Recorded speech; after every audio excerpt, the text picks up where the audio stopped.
isang malaking scoop ako na galing sa isang tropa ko sa ospital. Anong scoop? May isang babae na gumagala sa Manila. Isang halimaw na ang laway niya ay gawa sa asido.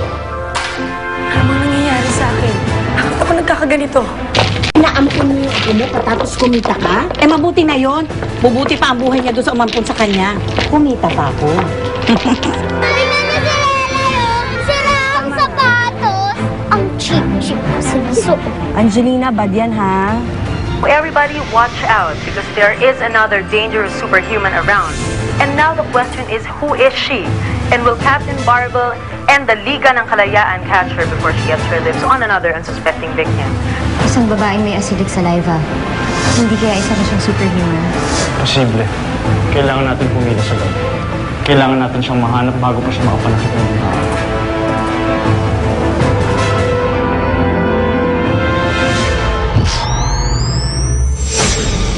Babalikan kong database sa mga tao sa tenement. Posibleng isa sa mga dating tenants sa babaeng ito. Magsisimula na rin ako ng sarili kong investigasyon. Kailangan natin magbantay at maging listo. Dahil sigurado magkaka-interest din si Nero at ang kanyang kampo ng kadiliman. Pero kung totoong nambibiktima siya, hindi ba dapat natin siyang ikulong?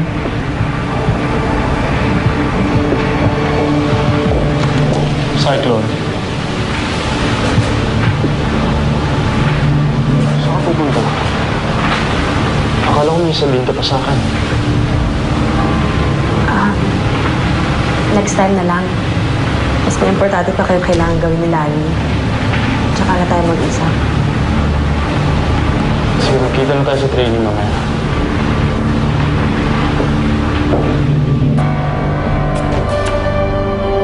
Uy, narinig mo ba yung nasa balita kanina tungkol dun sa bagong babaeng may powers? Ay, oo. Yung gawa daw sa asido yung laway. Yak, no? Mas gugustuhin ko pang umapoy ng paulit-ulit kaysa naman maging asido yung laway ko. I-deadly na, kadiri pa. Correct. Diba? Yak. Buti pa to si Cyclone, no? Ang kulang ng powers, diba? Oo. Uy, problema mo. Pero may iba yata sa'yo ngayon. Wala. Bilisan nyo, hinihintay na tayo sa training area.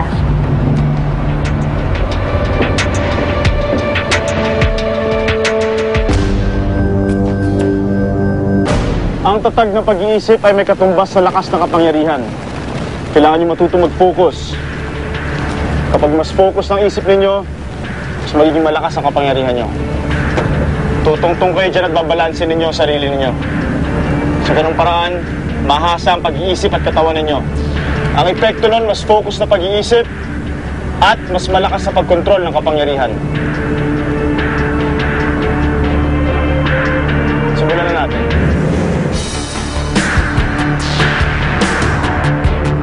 Baka tama si Captain Barbel. Baka pwede ko rin makontrol ang asido sa bibig ko. Kailangan ko lang mag-focus. Grabe! Ang hirap naman ito. Kaya ko to. Hindi ako madadaig sa kanila. Nakakalaki ba ito ng puwet?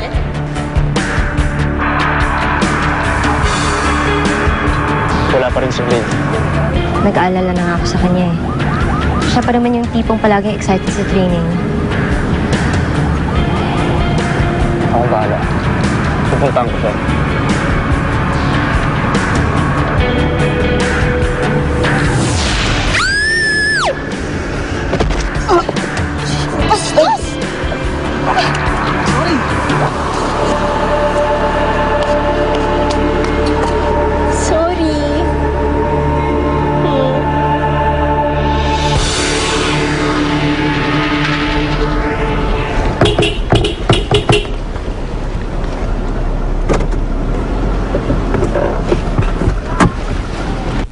Surprise! Nasaan ang kuya ko? Balik mo ang kuya ko! Nagbibiro ka ba? Ako to, kuya mo. Iba lang yung bihis ko dahil mayaman na tayo. Teka. Ayaw mo ba nito? Ayaw mo bang yumaman tayo? Kuya, ayoko maging magnanakaw ka. Ayoko maging masamang tao ka. Mas gusto ko pang maging mahirap eh. Mas gusto ko pang mawala ng bahay kaysa magkaroon ng magnanakaw na kapatid.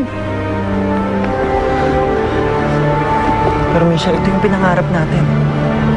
Kuya, kahit kailan, hindi ko pinangarap na magkaroon ng ganyang kapatid.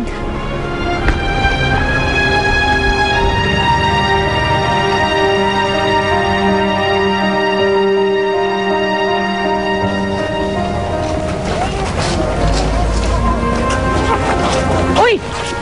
Oh, Lelay, liga na! Lalita, ba't po kayo sa mundo sa akin? Asan po si Kuya Teng? Ay nako, nag-text. Busy daw siya. Kaya ako na lang susundo sa'yo. Oh, tingnan mo na. Oh, ano nangyari dito sa sapatos mo? Luma na po kasi kaya sira. Pwede po ba pagawa natin? Ay nako, wag na. Bibila kita ng bago. Nanalo sa tong it's ang lola mo. Big time na to! Hindi katulad nung Kuya Teng mo, napaka-cheap. Halika na, dali. Halika na, dali. Nasaan na yung gamit mo? Maibiginisan. Hindi na pa si lola. Oh, nagtotong it's nanalo. Ang galing ni lola, no? Okay ha, ready na ako ha? Ha? Oo. Ha? Kaya mo na, kaya. Teka. Lelay, sandali lang ha, tataya lang si lola. Sandali lang kasi swerte ako ngayon. Kikiraan lang ha, makikiraan lang.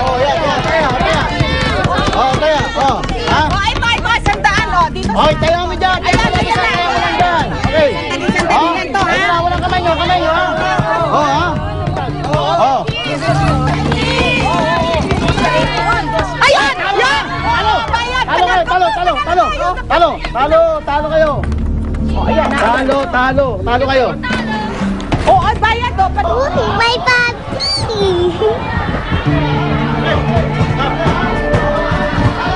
Uy, papi! Saglit!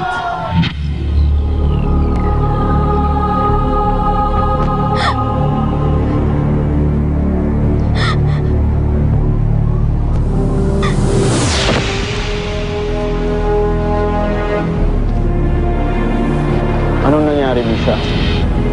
Bakit ka umiiyak? At hindi ka nagpupunta sa training natin?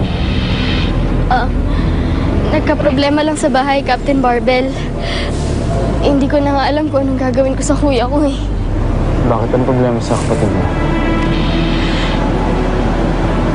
Masama siyang tao. Kapatid ko nga siya, pero kalaban natin siya. Kalaban? Hindi ordinaryong tao si Kuya Tepat. May kapangyarihan din siya katulad ko.